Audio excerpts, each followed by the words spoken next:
Padre Santísimo, te damos gracias por tu gran amor en traer a Daniel Goffert acá. Ha sido de veras la mano tuya. Y las cosas que ni vemos, Padre Santo, corazones que han sido tocados por sus palabras, por ejemplo de su trabajo. Es un modelo para nosotros de servicio sin recibir ningún pago, Padre Santo, de amor a ti. Padre, gracias porque todo lo que Él hace es por honrar a tu nombre, Señor. Y pido que así sea, Señor, que no solamente ahora, sino en el futuro, que haya personas que honran a ti por el trabajo de Daniel. Señor, tú sabes los deseos de su corazón, tú sabes las necesidades que tiene a regresar a los Estados Unidos, tú los conoces. Y pido, Señor, que tú lo acompañes en todos sus viajes, en todos sus trabajos, Señor. Pido que tú abras la puerta donde tú quieres que Él entre, Padre Santo.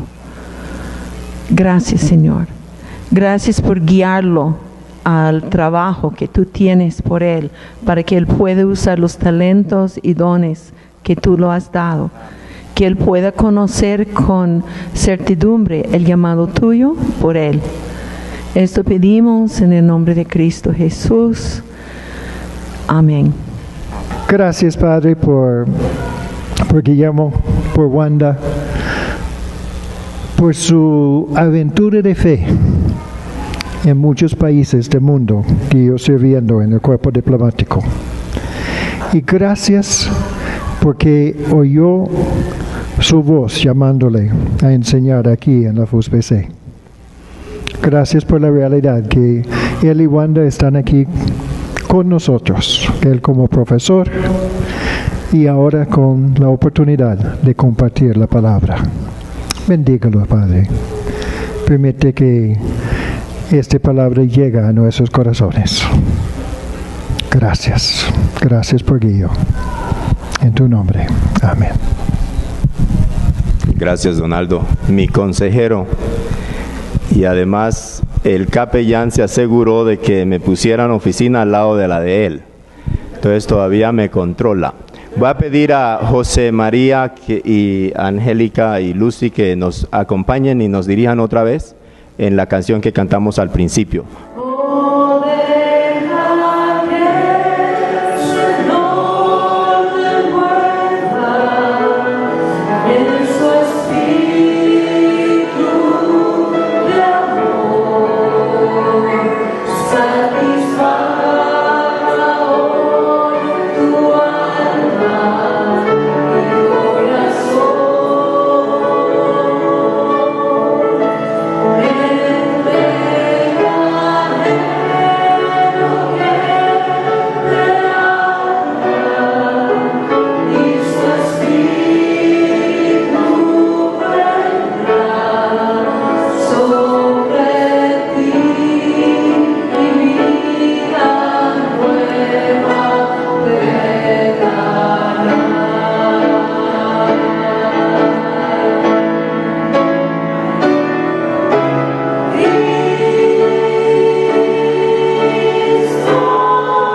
¡Alto ahí! Yo soy Robin Hood y le quito a los ricos para darle a los pobres. Pero si yo soy pobre, mírame. Mira mi ropa, mira mis manos. Y estoy pidiendo monedas y nadie me da. Soy pobre. No me ando de comer usted.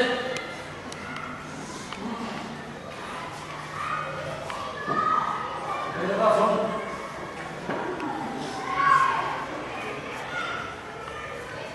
¿Qué estás ahí, Leo?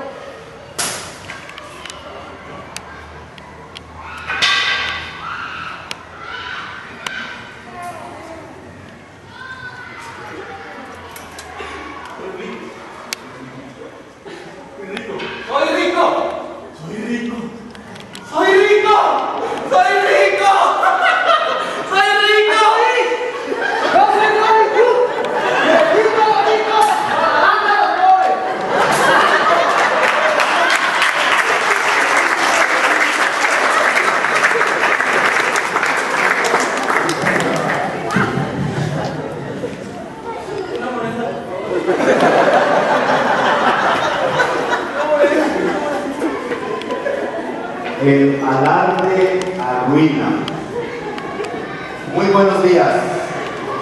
Banda y yo les agradecemos a todos ustedes la cálida y fraternidad que nos han brindado en los 3 cortos y muy felices meses que llevamos en la FUSBC. Gracias también a nuestros hermanos que nos ministraron hoy con la alabanza, al hermano José María, Alejandro, a las hermanas Lucy y Angélica. Muchas gracias.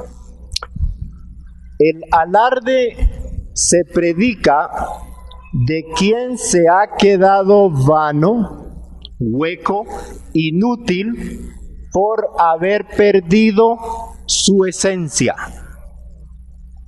El alarde es vanagloria. El alarde es soberbia. El alarde es pretender la autosuficiencia.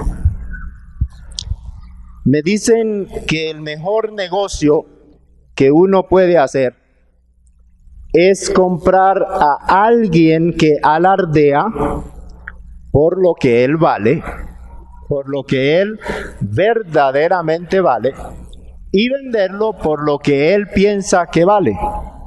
Ese es el alarde.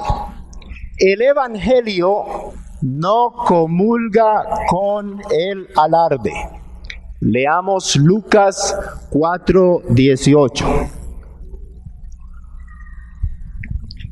El Espíritu del Señor está sobre mí porque me ha ungido para anunciar el Evangelio a los pobres. Jesús lee como su discurso de posesión la profecía de Isaías 61. Ambos textos, tanto Isaías como Lucas, registra que el Espíritu del Señor asignó al Señor la tarea de anunciar el Evangelio.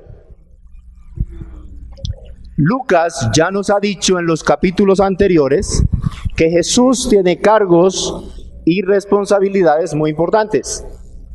El ángel le dijo a María: tu hijo será un gran hombre, el Hijo del Altísimo, cuyo reino universal no tendrá fin.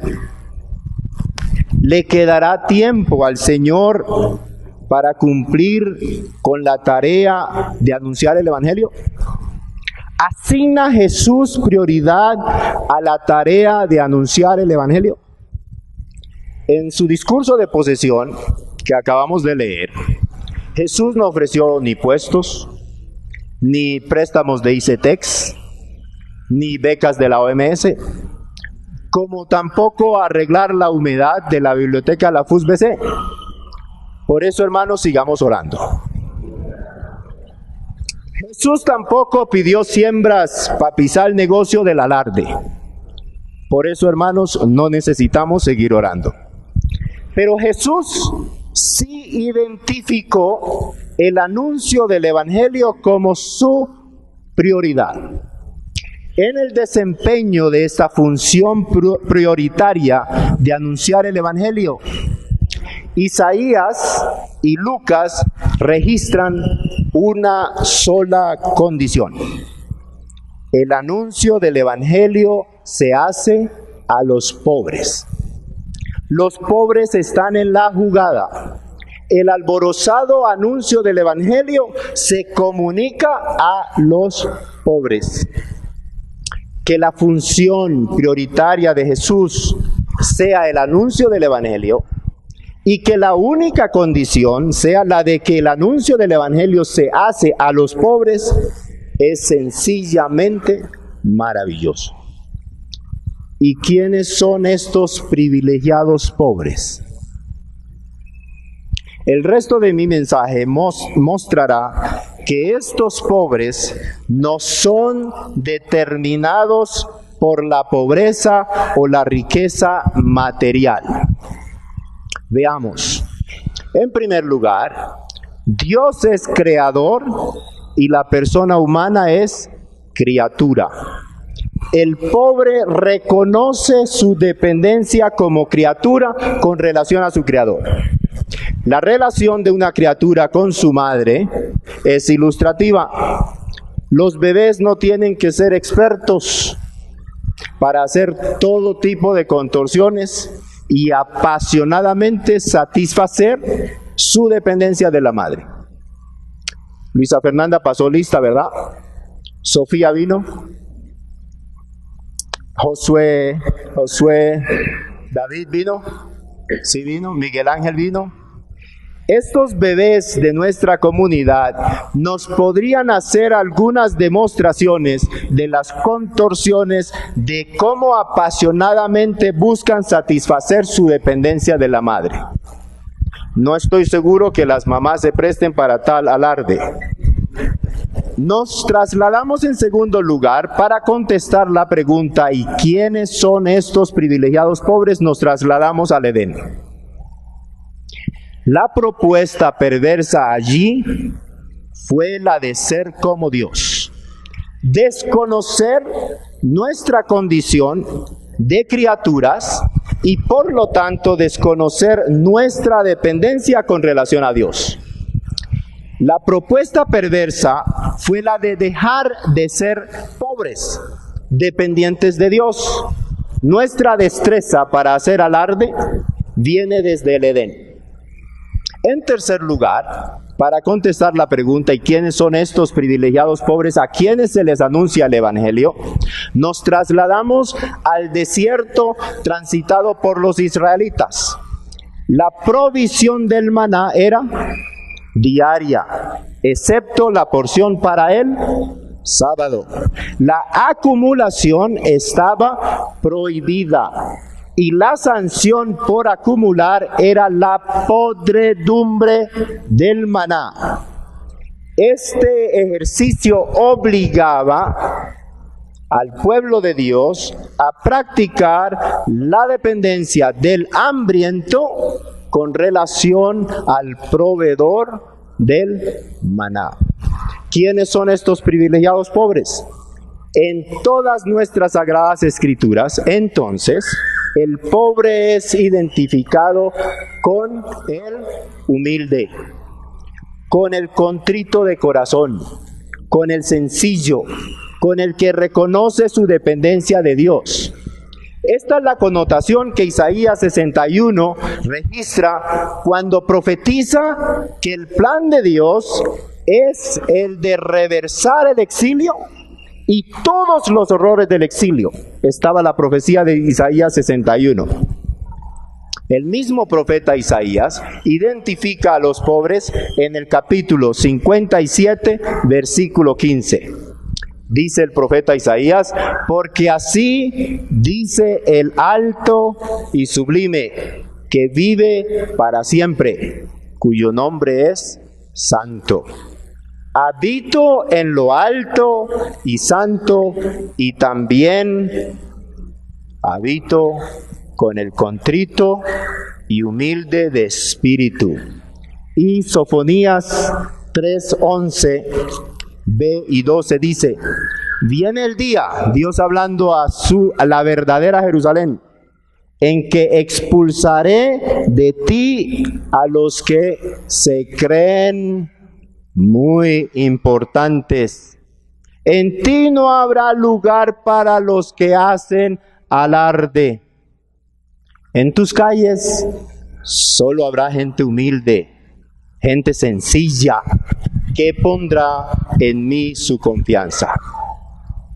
En quinto y último lugar, para contestar la pregunta de quiénes son estos privilegiados pobres, la estructura gramatical de Lucas 4:18 también es reveladora. Prestemos atención. El evangelio es anunciado a los pobres, pero no indica que el pobre deja de ser pobre al acoger el evangelio, mientras que dice que los oprimidos sí reciben liberación y los ciegos sí reciben vista. Los pobres, los que reconocen su dependencia de Dios, tienen el privilegio de que a ellos es anunciado el evangelio. En Lucas 6:20, el mismo Jesús dirige la mirada a sus discípulos y les dice: bienaventurados ustedes, los pobres, porque el reino de Dios les pertenece.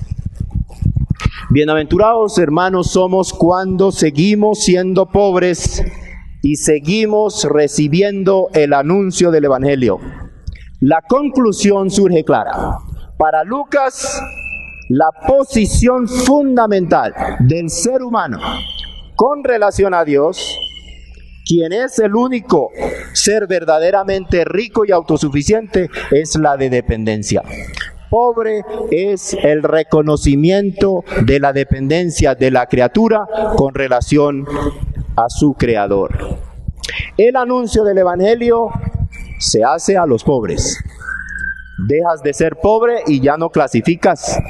El que alardea no recibe el anuncio del evangelio. En los versículos siguientes de este pasaje, Lucas registra un caso dramático que ilustra la realidad de que quienes no son pobres no reciben el anuncio del evangelio, porque Jesús no comulga con los que hacen alarde. Jesús no comulga con los que hacen alarde. Lucas cuenta que los presentes con Jesús en la sinagoga estaban impresionados con él. Pero a renglón seguido les dice: oye, ¿y este no es el hijo de José? La dura respuesta de Jesús revela que los presentes con él en la sinagoga menospreciaron la pobreza de Jesús. Y ellos no clasificaban como pobres para recibir el anuncio del evangelio. ¿Cómo?, se preguntaban los presentes en la sinagoga. Un personaje tan humilde puede ser todas las cosas que Isaías 61 implica: la culminante intervención divina de salvación. La humildad de Jesús, hermanos, no cuadra con el alarde. Jesús les recuerda a los presentes que Elías no fue enviado a ninguna viuda en Israel, sino a una viuda gentil. Y que a través del ministerio de Eliseo, ningún leproso en Israel fue sanado, sino Naamán el sirio. Lucas sigue insistiendo en el alcance universal del Evangelio y en la condición de ser pobres para recibir el Evangelio. A los presentes con Jesús en la sinagoga se les salió la piedra.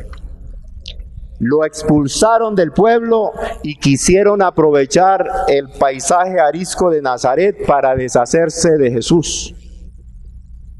Pero no era necesario, porque Jesús los dejó viendo un chispero. Lo más trágico de ese relato es que Jesús pasó por en medio de ellos y se fue. Jesús no comulga con los que alardean, con aquellos que presumen que han cortado el cordón umbilical de dependencia de Dios como criaturas. Alardear, hermanos, no se predica solo de aquellos que rechazan a Jesús de entrada. Esta triste condición también se registra en quienes hemos experimentado la gracia de Dios. Para muestra un botón, el que tiene el micrófono. En 1986, un hermano en la iglesia en Cartagena donde yo asistía, me instó a que recibiera Proverbios 21:31 como una promesa de Dios para mí con relación al ingreso mío a la carrera diplomática. Proverbios 21:31 dice: los caballos se preparan para la guerra, pero es Dios quien da la victoria. Yo me preparé, Dios me dio la victoria. El éxito fue mi peor enemigo. En 1989 fui destinado como diplomático colombiano ante el gobierno de Australia. Vivía en una casa espléndida, de ensueño. Andaba a 1000 por las carreteras de la capital de Australia, en un carro Mercedes-Benz, último modelo, color blanco. Parecía mosco en leche. Y cantaba a pulmón henchido: cuán grande es Él. Mi alarde opacaba el destinatario de la canción. No era mi creador, era yo. Recuerdo esos tiempos con vergüenza. Mi querida esposa Wanda sufrió lo peor de mí. Mis secretarias no me aguantaban. Mi vida cristiana reflejaba claramente a quien promueve un producto que él mismo no consume. Por la gracia de Dios y el paciente amor de mi querida esposa, no recibí la tarjeta roja. Pero les aseguro, vi la tarjeta amarilla. Y vi las manos del árbitro metidas en el bolsillo para sacarme por segunda vez la tarjeta amarilla. Pero soy fruto de la misericordia de Dios y la de mis seres queridos. Cuando el alarde se enseñorea, surge la falsa pretensión de que el plan de Dios necesita de nosotros. Es cierto que Dios no deja su plan de anunciar el evangelio a los pobres colgado de la brocha. Pero Jesús no comulga con los que alardean y más bien nos da ejemplo de dependencia de Dios. Hace un mes, el doctor Simón Walsh predicó aquí sobre el pasaje de Lucas 4, 1 al 13. Es el contexto anterior inmediato a nuestro pasaje de hoy. Retomo uno de los aspectos con los que Simón iluminó nuestra comprensión de este pasaje. El de que el desierto es un lugar de prueba que nos ayuda a identificar lo que hay en el corazón. La experiencia de Jesús en el desierto nos muestra a Jesús entre los pobres. Ese pasaje registra a Jesús ejercitando su dependencia de Dios al someterse a no comer nada durante 40 días. Allí Jesús rechaza las propuestas perversas de hacer alarde como hijo de Dios y como rey. El que le hizo estas propuestas perversas era nada menos que el campeón del alarde, de quien, reflejado en otro paladín del alarde, el rey de Babilonia, Isaías dice, citando lo que decía el campeón del alarde, reflejado en otro paladín del alarde, el rey de Babilonia, subiré al cielo para poner mi trono por encima de las estrellas de Dios. Escalaré hasta los cielos más altos y seré como el Altísimo. Mientras que Jesús optó por estar hambriento y depender de Dios. Jesús escogió el hambre y no la riqueza. Jesús escogió la humilde dependencia de Dios y no el poder. Jesús escogió el temor a Dios y no la soberbia. Este ejercicio de dependencia de Dios por parte de Jesús revela lo que hay en el corazón de Jesús, quien siendo rico se hizo pobre para que por medio de su pobreza seamos enriquecidos. Segunda de Corintios 8:9. Una aclaración es pertinente aquí frente a una posible contradicción. Lucas 4:18 tiene pobres a secas. El anuncio del Evangelio se hace a los pobres, así nomás, a secas. Dejas de ser pobre y dejas de clasificar para recibir el anuncio del Evangelio. Mientras que Pablo en 2 Corintios 8:9 señala que la pobreza a la que voluntariamente se sometió Jesús nos enriquece.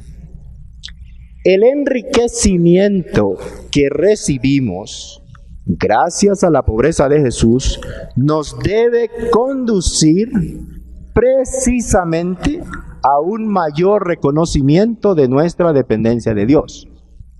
El enriquecimiento que recibimos por la pobreza del Señor nos debe conducir precisamente a reconocer nuestra condición de pobres con relación a Dios. Esta tacita es ilustrativa para mí. La hermana Clara me regaló dulce de leche y de ñame aquí. Usted sabe que la cultura costeña es de dulces en Semana Santa. También recibí de unos queridos amigos de Montería dulce de ñame y de mongo mongo. Traducción posterior. Pero ambos dulces se acabaron. Ahora necesito esperar la próxima Semana Santa y orar para que la hermana Clara y mis amigos de Montería se acuerden de mí y llenen la tacita otra vez. Así nos creó Dios, como criaturas dependientes incesantemente de Él. Él es el único autosuficiente, el Padre de las luces, de quien fluye todo don perfecto. Y cuando pretendemos ser autosuficientes, nos revestimos de la cultura de este mundo, que busca en vano la autosuficiencia, lo cual es exactamente lo opuesto a nuestra esencia de criaturas de Dios, de dependencia de Dios. Que el alborozado anuncio del Evangelio sea recibido por los pobres es tremendamente significativo. Edward Munch pintó un óleo en 1893, conocido como El Grito. que es ampliamente reconocido en la historia del arte. Él explicó el contexto de este óleo así. Decía él: caminaba yo con 2 amigos por la carretera. Entonces se puso el sol. De repente el cielo se volvió rojo como la sangre. Me detuve, me apoyé en la valla, inexplicablemente cansado. Lenguas de fuego y sangre se extendían sobre el fiordo negro azulado. Mis amigos siguieron caminando, mientras yo me quedaba atrás, temblando de miedo, y sentí el grito enorme, infinito de la naturaleza. La tragedia de Edvard Munch es su soberbia capacidad para perturbar y expresar tan palpablemente la angustia que generan nuestras miserias humanas, sin lograr reconocer que Dios no nos abandonó a nuestra fatal suerte, y que el grito no tiene que ser de angustia, sino el del alborozado anuncio del Evangelio a los pobres. Estemos, hermanos, en un momento de reflexión personal y de oración.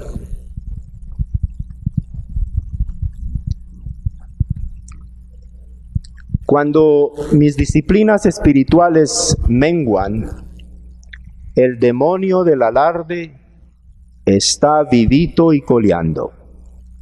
La tentación de alardear es sutil y peligrosa.